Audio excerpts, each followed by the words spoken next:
6 ಯುದ್ಧಗಳನ್ನು ಮಾಡಿದೆ. ಪಾಕಿಸ್ತಾನ ಮತ್ತು ಚೀನಾಗಳೊಂದಿಗೆ ನಮ್ಮ ಗಡಿ ರೇಖೆಗಳನ್ನು ಸುರಕ್ಷಿತವಾಗಿ ಕಾಪಾಡಿಕೊಳ್ಳಲು ನಮ್ಮ ದೇಶದ ಲಕ್ಷಾಂತರ ಧೀರ ಯೋಧರು ತಮ್ಮ ಬಲಿದಾನ ನೀಡಿದ್ದಾರೆ. ದೇಶದ ಸುರಕ್ಷತೆಯನ್ನು ಕಾಪಾಡಲು ಹಿಂದಿನಿಂದಲೂ ಸರ್ಕಾರಗಳು ಸೈನ್ಯದ ಬೆನ್ನೆಲುಬಾಗಿ ನಿಂತಿವೆ. ನಮಗೆ ತಿಳಿದಿರುವಂತೆ ನಮ್ಮ ದೇಶದ ಗಡಿಭಾಗವು ಉತ್ತರ ಪೂರ್ವದಿಂದ ಉತ್ತರ ಪಶ್ಚಿಮದವರೆಗೆ ಬಾಂಗ್ಲಾದೇಶ, ಮಯನ್ಮಾರ್, ಚೀನಾ, ನೇಪಾಳ ಹಾಗೂ ಪಾಕಿಸ್ತಾನ ದೇಶಗಳೊಂದಿಗೆ ಸಾವಿರಾರು ಮೈಲಿಗಳಷ್ಟು ಗಡಿಯನ್ನು ಹಂಚಿಕೊಂಡಿದೆ. ಪೂರ್ವ, ದಕ್ಷಿಣ ಹಾಗೂ ಪಶ್ಚಿಮ ಭಾಗಗಳಲ್ಲಿಯೂ ಸಹ ಸಾವಿರಾರು ಮೈಲಿಗಳ ಸಮುದ್ರ ತಟದ ಗಡಿಯನ್ನು ಹೊಂದಿದ್ದು, ದಕ್ಷಿಣದಲ್ಲಿ ಶ್ರೀಲಂಕಾ ದೇಶದೊಂದಿಗೆ ಭೌಗೋಳಿಕ ಪ್ರದೇಶವನ್ನು ವಿಸ್ತರಿಸಿದೆ. ಈ ರೀತಿಯ ಗಡಿ ಭಾಗಗಳನ್ನು ಸುರಕ್ಷತೆಯಿಂದ ಕಾಪಾಡಿಕೊಳ್ಳಲು ಭೂಸೇನೆ, ವಾಯುಸೇನೆ ಮತ್ತು ನೌಕಾ ಸೇನೆಗಳ 15 ಲಕ್ಷಗಳಷ್ಟು ಯೋಧರು ಗುಡ್ಡಗಾಡು, ಮರುಭೂಮಿ ಹಾಗೂ ಸಮುದ್ರ ತಟಗಳ ಪ್ರದೇಶಗಳಲ್ಲಿ ಸದಾ ಸನ್ನದ್ಧರಾಗಿದ್ದು, ದೇಶವನ್ನು ಶತ್ರುಗಳಿಂದ ಕಾಪಾಡಿಕೊಂಡು ಬರುವಲ್ಲಿ ಯಶಸ್ವಿಯಾಗಿ ಸೇವೆ ಸಲ್ಲಿಸುತ್ತಿದ್ದಾರೆ.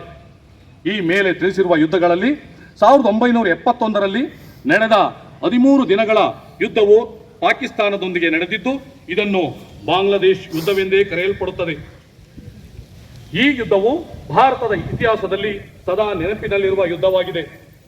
ನಮ್ಮ ದೇಶದ 3 ಸೇನಾಪಡೆಗಳು ಸಕ್ರಿಯವಾಗಿ ಪಾಲ್ಗೊಂಡು ಯಶಸ್ವಿಯಾಗಿ ಜಯಶೀಲರಾಗಿ ದೇಶಕ್ಕೆ ಕೀರ್ತಿ ತಂದ ಕ್ಷಣಗಳನ್ನು ಎಲ್ಲ ಭಾರತೀಯರು ಎಂದೂ ಮರೆಯುವಂತಿಲ್ಲ. ಈ ಯುದ್ಧದಲ್ಲಿ ದೇಶಕ್ಕಾಗಿ ಹೋರಾಡಿ ಮಡಿದ ನಮ್ಮ ಹಿರಿಯ ಸೈನಿಕರ ಆತ್ಮಕ್ಕೆ ಸದಾ ನಮಿಸುತ್ತಿರಬೇಕು. 1971ರ ಯುದ್ಧವು ನಡೆಯಲು ಹಲವಾರು ಕಾರಣಗಳು ಹಾಗೂ ಸನ್ನಿವೇಶಗಳು ಉದ್ಭವಿಸಿದವು. 1947ರಲ್ಲಿ ಬ್ರಿಟಿಷರಿಂದ ಸ್ವಾತಂತ್ರ್ಯವಾದಾಗ ಭಾರತ ಮತ್ತು ಪಾಕಿಸ್ತಾನಗಳೆಂದು ಬೇರ್ಪಟ್ಟವು. ಪಾಕಿಸ್ತಾನವು ಪೂರ್ವ ಪಾಕಿಸ್ತಾನ ಅಂದರೆ ಇಂದಿನ ಬಾಂಗ್ಲಾದೇಶ ಮತ್ತು ಪಶ್ಚಿಮ ಪಾಕಿಸ್ತಾನ ಅಂದರೆ ಇಂದಿನ ಪಾಕಿಸ್ತಾನ ಎಂಬ 2 ಪ್ರದೇಶಗಳ ಭಾಗವನ್ನು ಹೊಂದಿತ್ತು. ಇಡೀ ಪೂರ್ವ ಪಾಕಿಸ್ತಾನದ ಆಡಳಿತವು ಪಶ್ಚಿಮ ಪಾಕಿಸ್ತಾನದ ಹಿಡಿತದಲ್ಲಿದ್ದ ಕಾರಣ ಅಭಿವೃದ್ಧಿಯ ಕೆಲಸಗಳು ಕುಂಠಿತವಾಗಿ ನಡೆದು ಅಲ್ಲಿಯ ನಿವಾಸಿಗಳಿಗೆ ಆರ್ಥಿಕ ಸಹಾಯಗಳು ಸುಲಭವಾಗಿ ಅಥವಾ ಸರಿಸಮಾನವಾಗಿ ದೊರಕುತ್ತಿರಲಿಲ್ಲ. ಕಾರಣ ಸಾವಿರಾರು ಮೈಲಿಗಳ ದೂರದಿಂದ ಬಂದು ಆಡಳಿತ ನಡೆಸಲು ಪಶ್ಚಿಮ ಪಾಕಿಸ್ತಾನಕ್ಕೆ ಕಷ್ಟಕರವಾಗಿತ್ತು. ಆಡಳಿತ ನಡೆಸುವ ಪಶ್ಚಿಮ ಪಾಕಿಸ್ತಾನದ ಸರ್ಕಾರಗಳು ಪೂರ್ವ ಪಾಕಿಸ್ತಾನದ ಜೊತೆ ಆಡಳಿತಗಳ ವಿಷಯದಲ್ಲಿ ಅಸಮಾಧಾನ ಮತ್ತು ಇತರ ವಿಷಯಗಳಲ್ಲಿ ತಾರತಮ್ಯ ತೋರುತ್ತಿದ್ದರಿಂದ ಪೂರ್ವ ಪಾಕಿಸ್ತಾನಿಯರು ತಮ್ಮದೇ ಆದ ಸ್ವಾತಂತ್ರ್ಯಕ್ಕಾಗಿ ಹೋರಾಟ ಮಾಡಲು ಪ್ರಾರಂಭಿಸಿದರು. ಅಲ್ಲಿಯ ಜನರಿಗೆ ನಾನಾ ರೀತಿಯ ತೊಂದರೆಗಳನ್ನು ನೀಡಿದ ಸಂದರ್ಭದಲ್ಲಿ ಪೂರ್ವ ಪಾಕಿಸ್ತಾನದ ಬೆಂಗಾಲಿಗಳು ಭಾರತ ದೇಶಕ್ಕೆ ಸುಮಾರು 10 ಮಿಲಿಯನ್ ಸಂಖ್ಯೆಯ ನಿರಾಶ್ರಿತರು ಪಲಾಯನ ಮಾಡಿದರು. ಅಂದಿನ ಭಾರತ ಸರ್ಕಾರವು ಅನಿವಾರ್ಯವಾಗಿ ಪಾಕಿಸ್ತಾನದೊಂದಿಗೆ ಯುದ್ಧ ಮಾಡಲು ನಿರ್ಧರಿಸಿ ಪೂರ್ವ ಪಾಕಿಸ್ತಾನದ ಮುಕ್ತಿ ಬಾಹಿನಿ ಎಂಬ ಸ್ವಾತಂತ್ರ್ಯ ಹೋರಾಟಗಾರರಿಗೆ ಸುಮಾರು 6 ತಿಂಗಳುಗಳ ಕಾಲ ತರಬೇತಿಯನ್ನು ನೀಡಿದರು.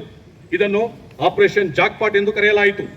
ಪಶ್ಚಿಮ ಪಾಕಿಸ್ತಾನ ದೇಶದ ಸೈನಿಕರೊಂದಿಗೆ 1971 ಡಿಸೆಂಬರ್ 3ರಿಂದ ಡಿಸೆಂಬರ್ 16ರವರೆಗೆ 13 ದಿನಗಳ ಪೂರ್ಣ ಪ್ರಮಾಣದ ಯುದ್ಧದಲ್ಲಿ ಪಾಲ್ಗೊಂಡು ವಿಜಯ ಪತಾಕೆಯೊಂದಿಗೆ ಪೂರ್ವ ಪಾಕಿಸ್ತಾನವು ಸ್ವತಂತ್ರ ಬಾಂಗ್ಲಾದೇಶವನ್ನಾಗಿ ಮಾಡಿದ ಕೀರ್ತಿಯು ನಮ್ಮ ದೇಶದ ಅಂದಿನ ಯೋಧರು ಮತ್ತು ಭಾರತ ಸರ್ಕಾರಕ್ಕೆ ಸಲ್ಲುತ್ತದೆ. ಭಾರತವು ಸ್ವಾತಂತ್ರ್ಯ ಪಡೆದ ನಂತರ ನಡೆದ ಯುದ್ಧದಲ್ಲಿ 1971ರ ಯುದ್ಧವೇ ಶ್ರೇಷ್ಠ ಮತ್ತು ಸದಾ ಇತಿಹಾಸದಲ್ಲಿ ನೆನಪಿಡುವ ಯುದ್ಧವೆಂದು ಪರಿಗಣಿಸಲಾಗಿದೆ. ಕಾರಣ ಈ ಯುದ್ಧದಲ್ಲಿ ಭಾರತೀಯ ಸೇನೆಯ 3 ಪಡೆಗಳು ತಮ್ಮ ಆಕ್ರಮಣಕಾರಿ ಶೌರ್ಯವನ್ನು ಪ್ರದರ್ಶಿಸಿದರು. ಈ ಯುದ್ಧದಲ್ಲಿ ನಮ್ಮ ದೇಶದ ಸುಮಾರು 3800 ಯೋಧರು ಬಲಿದಾನ ನೀಡಿದರು. ಹಾಗೆಯೇ ಪಾಕಿಸ್ತಾನ ಸೇನೆಯ 8000 ಸಂಖ್ಯೆಯ ಯೋಧರನ್ನು ಹತ್ಯೆ ಮಾಡುವಲ್ಲಿ ಭಾರತ ದೇಶವು ಯಶಸ್ವಿಯಾಯಿತು. ಪಾಕಿಸ್ತಾನದ ಜನರಲ್ ಯಹ್ಯಾ ಖಾನ್ ಮುಂದಾಳತ್ವದ ಪಾಕ್ 93,000 ಸೈನಿಕರು ಅವರ ಶಸ್ತ್ರಾಸ್ತ್ರಗಳೊಂದಿಗೆ ಮಂಡಿಯೂರಿ ಶರಣಾಗತರಾದ ಕೀರ್ತಿ ನಮ್ಮ ಅಂದಿನ ಭಾರತೀಯ ಸೇನೆಯ ಮುಂದಾಳತ್ವ ವಹಿಸಿದ್ದ ಫೀಲ್ಡ್ ಮಾರ್ಷಲ್ ಶ್ಯಾಮ್ ಮಾಣಿಕ್ಶರ್ ಅವರು ಮತ್ತು ಅಂದಿನ ಸೈನಿಕರೆಲ್ಲರಿಗೂ ಸಲ್ಲುತ್ತದೆ.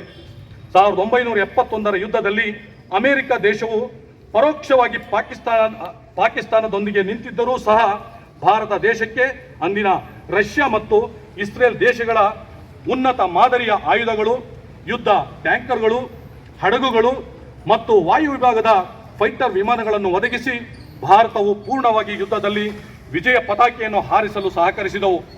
ಭಾರತದ ಅಂದಿನ ಸೈನಿಕರು ಮುಂದಿನ ಪೀಳಿಗೆಯಲ್ಲಿ ಯುವ ಜನರು ದೇಶ ರಕ್ಷಣೆ ಮಾಡಲು ಸ್ಫೂರ್ತಿದಾಯಕವಾಗಿರುವಂತೆ ಪ್ರತಿ ಭಾರತೀಯ ಪ್ರಜೆಯೂ ಹೆಮ್ಮೆ ಪಡುವಂತೆ ದೇಶ ಪ್ರೇಮ ತೋರಿಸಿದ್ದಾರೆ. ಈ ಯುದ್ಧದ ವಿಜಯವನ್ನು ಭಾರತೀಯ ಸೇನೆಯು ವಿಜಯ್ ದಿವಸವೆಂದು ಯುದ್ಧ ಮುಕ್ತಾಯವಾದ ದಿನ ಅಂದರೆ ಡಿಸೆಂಬರ್ 16ರಂದು ಪ್ರತಿ ವರ್ಷವೂ ಆಚರಣೆ ಮಾಡಿ ನಮ್ಮ ವೀರ ಯೋಧರಿಗೆ ನಮನಗಳನ್ನು ಸಲ್ಲಿಸುತ್ತಾ ಬಂದಿದೆ. ಬನ್ನಿ, 1971ರ ದೇಶಕ್ಕಾಗಿ ಮಡಿದ ನಮ್ಮ ವೀರ ಯೋಧರೆಲ್ಲರಿಗೂ ಮತ್ತೊಮ್ಮೆ ನಮಿಸಿ ಸದಾ ಅಮರರಾಗಿರುವಂತೆ ಪ್ರಾರ್ಥಿಸೋಣ. ಜೈ ಹಿಂದ್, ಜೈ ಭಾರತ್ ಮಾತಾ ಕಿ ಜೈ.